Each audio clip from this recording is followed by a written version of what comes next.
మిత్రులారా, మనం పెట్టినటువంటి ఆ పోల్, ఎందుకు ఇప్పుడు ఈ విగ్రహాలు, ఎవరి విగ్రహాలు? అటల్ బిహారీ వాజ్పేయి గారి విగ్రహాలు. ప్రధానమంత్రిగా పనిచేసినటువంటి ఆయన విగ్రహాలు ఇప్పుడు ఆంధ్రప్రదేశ్లో 26 జిల్లాల్లో ఏర్పాటు చేశారని మాకు పెద్దగా కష్టం కలిగించకుండా చంద్రబాబు నాయుడు గారే ప్రసంగంలో చెప్పారు. సో 26 విగ్రహాలు ఏర్పాటు చేశారు. దేశవ్యాప్తంగా కూడా ఏర్పాటు చేస్తున్నారు. ఎందుకు ఇప్పుడే వాజ్పేయి గారు గుర్తొచ్చారు? 2014 నుంచి 19 నుంచి 24, 24 నుంచి 29కి వెళ్ళేలోపు మధ్యలో ఎందుకు గుర్తు రాలేదు? ఈ ప్రశ్న ఎందుకు వేసుకోవాలంటే, తగ్గిపోతున్నటువంటి బీజేపీ ప్రాభవానికి ఇది ఒక సంకేతం. చాలా క్లియర్ కట్గా మీకు ఎన్నికల ఫలితాలను గనక మనం విశ్లేషించుకుంటే ఈ విగ్రహాల ఏర్పాటు ఇందులో భాగము అర్థమవుతుంటుంది. మనకి 2014లో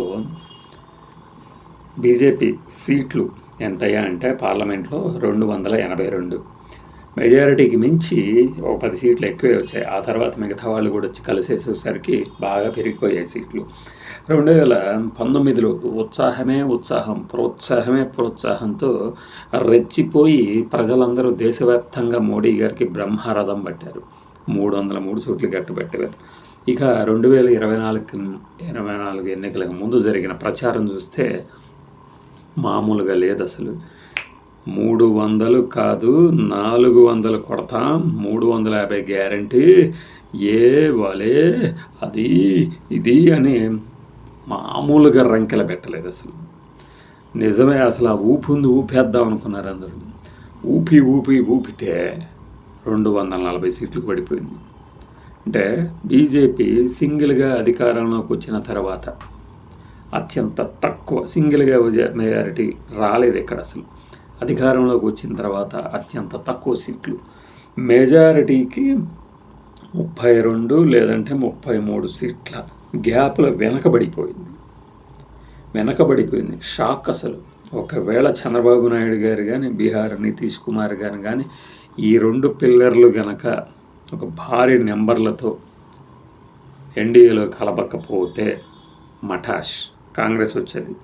రాహుల్ గాంధీ ప్రధానమంత్రి పీఠంలో ఉండేవాడు. ఇవన్నీ ఇఫ్లు బట్లు. మళ్ళీ మనం వెనక్కొద్దాం. ఎక్కడికి వద్దాం అంటే, మళ్ళీ ఈ విగ్రహాలు అసలు ఎందుకు పెడుతున్నారు అనే దాని దగ్గరకు వద్దాం. అయితే ఓట్ షేర్ కనుక చూస్తే బీజేపీది పెద్దగా పెరిగింది తగ్గింది ఏమీ లేదు అని చెప్పేసి ఓటింగ్ పర్సంటేజ్ని బట్టి అర్థం చేసుకోవచ్చు.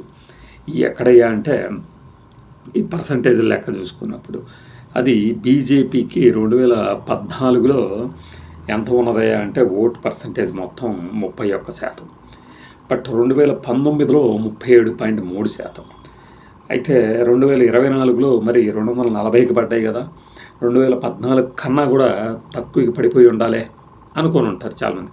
పడలా, 36.6%గానే ఉంది ఓటింగ్ పర్సంటేజ్. బట్ ఏంటంటే పర్సంటేజ్ అలా మెయింటైన్ చేయగలిగిన సీట్లు తగ్గిపోయినాయి. ఎందుకు తగ్గిపోయినాయి అంటే, ఏ రాష్ట్రాల్లో అయితే క్లీన్ స్వీప్ చేసిందో అంతకుముందు బీజేపీ, ఆ రాష్ట్రాల్లో పర్సంటేజ్ తగ్గిపోయింది, సీట్లు తగ్గిపోయాయి. సో దాంతో అంటే పోటీ చేయడం అయితే అద్భుతంగా 2024లో 440 సీట్లు పోటీ చేసింది, 240 మాత్రమే గెలిచింది. అంటే సగానికి సగం. కాంగ్రెస్ పార్టీ ఓకే పుంజుకుంది, మరీ బీభత్సంగా కాకపోయినా 100 సీట్ల దాకా వచ్చింది కదా.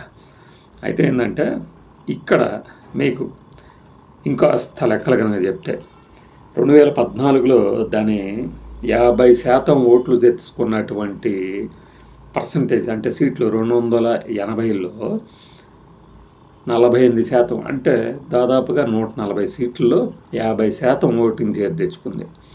కానీ ఈ 2024కి వచ్చేసరికి ఆ ఓటింగ్ పర్సంటేజ్ కానీ ఆ ఇది కానీ 50% బాగా తగ్గిపోయింది. ఎలా అంటే, ఎంతలా అంటే సగానికి సగం. అయితే హై స్ట్రైకింగ్ రేట్ అనేది ఎక్కువగా ఉండేది కాంగ్రెస్కి ఎదురుగా ఉంటే బీజేపీ. అంటే కాంగ్రెస్ను ఓడించాలంటే బీజేపీనే. అది ఆ స్ట్రైకింగ్ రేట్ ఈ 2 పార్టీల మధ్య కనుక చూస్తే మనం 65.9 2014, 69.5 2019. అయితే కాంగ్రెస్కి వ్యతిరేకంగా కనుక చూస్తే స్ట్రైకింగ్ రేటు బీజేపీది అద్భుతంగా ఉంటుంది. అది ఇందాక చెప్పింది ఓవరాల్ స్ట్రైకింగ్ రేటు 70.6 2014, 79.5 2019. బట్ 2024కి వచ్చేసరికి కాస్త కాస్త తగ్గింది అయినా కూడా ఇప్పటికీ ఏంటంటే ఓవరాల్ స్ట్రైకింగ్ రేట్లో కాంగ్రెస్ని ఓడించాలంటే బీజేపీని మించిన పార్టీ లేదు. సో తెలివిగా ఇక్కడ ఈ ఈక్వేషన్ని నేను అంటే అసలు మన టైటిల్కి దీనికి డివియేషన్ అయితే కాంగ్రెస్ తెలివిగా మిత్రపక్షాలని బీజేపీకి ఎదురుగా నిలబెట్టేసి తాను బీజేపీ అలయన్స్ ఎక్కడైతే నిలబడిందో దానికి ఎదురుగా కాంగ్రెస్ గారు నిలబడితే కాంగ్రెస్ విజయ అవకాశాలు సూపర్గా పెరుగుతాయి. ఇది చిన్న లీడ్ అనమాట. ఇందాక ఇచ్చిన పర్సంటేజ్ లెక్క అక్కడ స్ట్రైక్ రేటు అలా ఉంది ఇలా ఉంది అనుకుంటే ఇందాక చెప్పిన 50% ఓట్లు ఎక్కడైతే ఎక్కువ వచ్చినాయో గుజరాత్, రాజస్థాన్, మధ్యప్రదేశ్, ఛత్తీస్గఢ్, హర్యానా, ఉత్తరప్రదేశ్, జార్ఖండ్, కర్ణాటక అక్కడ స్వీపింగ్ చేసిన ప్రతి చోట బీజేపీ ఎంపీ సీట్లు బాగా పుంజేసుకుంది. ఇదంతా 2024 లెక్కలు 7.5 తర్వాత ఎందుకయ్యా మహాప్రభు అంటారా? అక్కడికే వస్తున్నాం. అయితే ఈ 5 స్టేట్లలో పంజాబ్, ఒడిస్సా, తమిళనాడు, ఆంధ్రప్రదేశ్, తెలంగాణ ఇక్కడ తమిళనాడు, పంజాబ్, ఆంధ్రప్రదేశ్లో పార్టీ ఓట్ షేరు 20% కన్నా తక్కువే ఉంది. అదే కాదు ఇక్కడ తమిళనాడు, ఆంధ్రప్రదేశ్, పంజాబ్లో అసలు ఈ పార్టీ అధికారంలోకి రాలేదు కూడా. సో ఇలా ఒక 3 పార్టీలు అంటే 3 చోట్ల ఇలా ఉన్నప్పుడు తక్కువ సీట్లు వచ్చినాయి అనుకుంటే ఇదంతా లెక్కలైతే ఇలా ఉంటే మోడీ ఫ్యాక్టర్ అంటే పచ్చిగా చెప్పాలంటే 2014, 19, 24కి చివరికి వచ్చేసరికి అసలు బీజేపీకి మాకు ముస్లింల ఓట్లు అవసరం లేదు. కేవలం హిందూ సనాతన ధర్మం, హైందవ ధర్మం కోసమే బీజేపీ, దేశం కోసం బీజేపీ అనే ఒక రా మెటీరియల్ లాగా ఒక కర్రుడు గట్టినటువంటి ఇంకా చెప్పాలంటే ఆర్ఎస్ఎస్ వాదిలాగా బీజేపీని తయారు చేశారని అనే ఒక విమర్శలు ఉన్నాయి. ఈ విమర్శల నేపథ్యంలో చాలా స్టేట్స్లో బీజేపీకి ఒక యాంటీ ఇన్కంబెన్సీ అంటే వ్యతిరేకత అనేది చాలా తీవ్ర స్థాయిలో ఉంది. కానీ అలయన్స్ పెట్టుకోవడం ద్వారా మిగిలిన వర్గాల ఓట్లని ఏదో రకంగా రకరకాల ఈక్వేషన్స్లో తెచ్చుకోవడం ద్వారా గట్టెక్కింది. ఆ గట్టెక్కటం అనేది 2024లో పూర్తిగా చేయలేకపోయింది. ఇది 2029 వచ్చేసరికి మీ దగ్గర ఉన్నటువంటి అన్ని అస్త్రాలు అయిపోతాయి. సో 2029లో వచ్చేటువంటి వ్యతిరేకతని తట్టుకోవడం బీజేపీ వల్ల కాదు. ఇది పదంగా చెప్పగలం. స్టేట్స్లో అంటే ఎలాగోలాగా అన్నీ అయినా గెలవగలదు. ఈవీఎంలు తీసి పక్క పెట్టండి, ఈవీఎం వాదాన్ని కొంతసేపు. 2024 ఎన్నికలకు ముందు మనం చేసిన విశ్లేషణ కరెక్ట్గా నిజమే. అది బీజేపీకి వ్యతిరేకత ఉన్నది, అది సీట్ల రూపంలో తెలిసింది. అందుకే అది ఎన్డీఏగా అధికారంలో చలామణి చేస్తుంది. తన రూలింగ్ని మూలాల నుంచి ఇంకా బలం చేసుకోవడానికి ట్రై చేస్తుంది. అందులో భాగంగానే రకరకాల వ్యూహాలు. మహాత్మా గాంధీ గ్రామీణ జాతీయ ఉపాధి హామీ పథకం అనేది కాంగ్రెస్ ఫ్లాగ్షిప్ మోడల్. మనం ఫ్లాగ్షిప్ మోడల్స్ గురించి మాట్లాడుతున్నప్పుడు పవన్ కళ్యాణ్కి ఏది ఒక ఫ్లాగ్షిప్ అని అడిగినప్పుడు ఈ విషయాన్ని స్పష్టంగా చెప్పాను. కాంగ్రెస్కు ఉన్నది, వైఎస్ఆర్కు ఉన్నది, జగన్మోహన్ రెడ్డికి ఉన్నది. అట్లానే కాంగ్రెస్కి దేశవ్యాప్తంగా ఉన్న ఒక ఫ్లాగ్షిప్ మోడల్ ఏంటయ్యా అంటే మహాత్మా గాంధీ జాతీయ గ్రామీణ ఉపాధి పథకం. దానిని పార్లమెంటు సెషన్స్లో పేరు మార్చడానికి ముందు పూజ్య బాపూజీ అని చేర్చినటువంటి బీజేపీ దాన్ని పూర్తిగా తొలగించేసి విబీజీ, రామ్జీ, బిహారీ వాజ్పేయి, రామ్జీ, అసలు గ్రామ్జీ అని పెట్టాలి. అజీవక, ఈజీవక ఏదేదో పేరు పెట్టారు.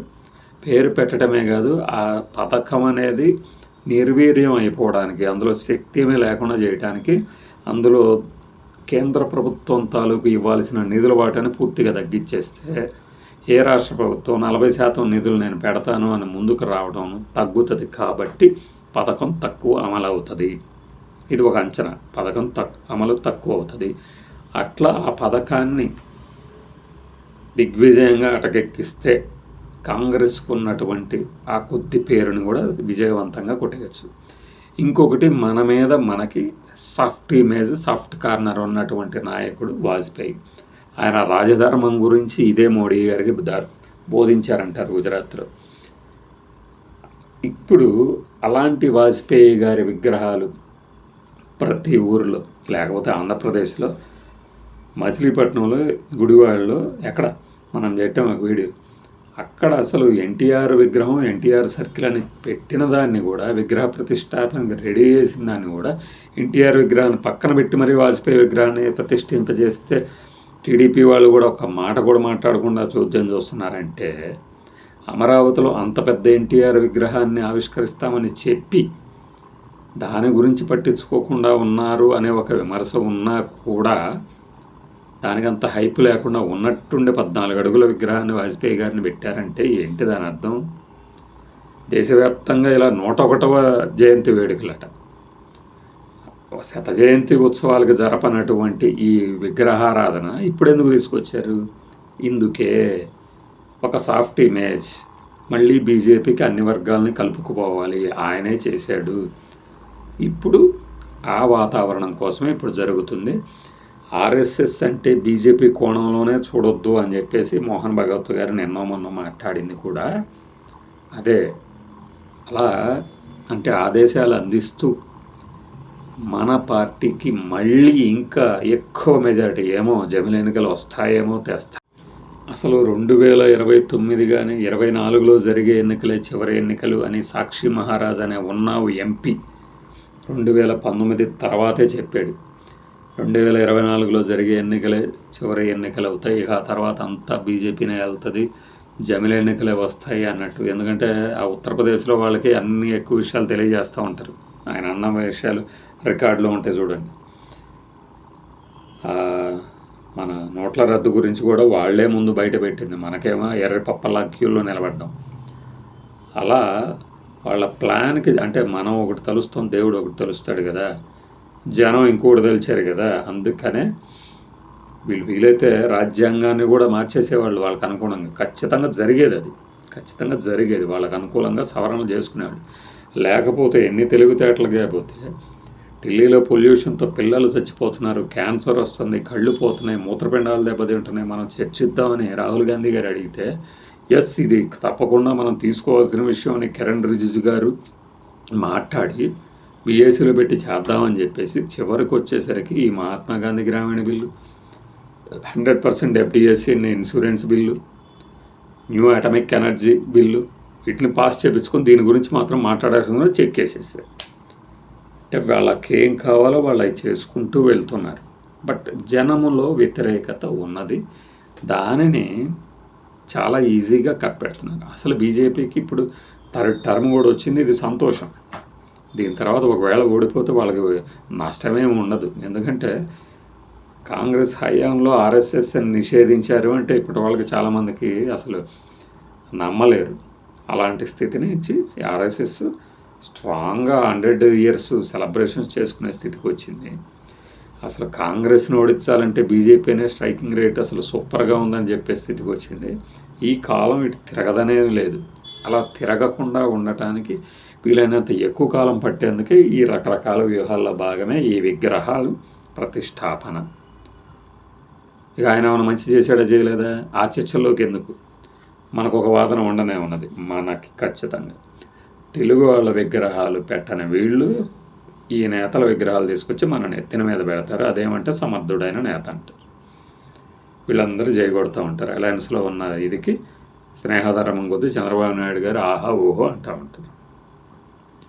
అసలు యాంటీ కాంగ్రెస్ అనే ఒక కాన్సెప్ట్ తెచ్చిందే ఎన్టీఆర్ గారట. ఈయన మరి 78లో జనతా పార్టీలో ఎలా వచ్చినాయి? యాంటీ కాంగ్రెస్ కాదా? కమ్యూనిస్ట్ పాలనలు కూడా వేరే చోట ఎలా వచ్చినాయి మరి అక్కడ? అంటే ఆంధ్రప్రదేశ్లో అనేది నేను ఉద్దేశం అయ్యి ఉండదు. చట్టాన్ని నేను అప్పుడు ఫోన్ అంటే నవ్వారంటే అసలు అబద్ధం సార్. మీరు ఫోన్ అంటే ఎందుకు నవ్వుతారు? ఎప్పుడైనా ఎవరైనా మీరు ఫోన్లు మీరు ఏమైనా తయారు చేశారు, మీరు ఏమైనా తీసుకొచ్చారా? సరే, ఇది వేరే విషయం. వాజ్పేయి గారి విగ్రహాల ప్రతిష్టాపన వెనుకున్న సూత్రం ఇది నేను అంచనా వేసింది. మీకు నచ్చవచ్చు, నచ్చకపోవచ్చు.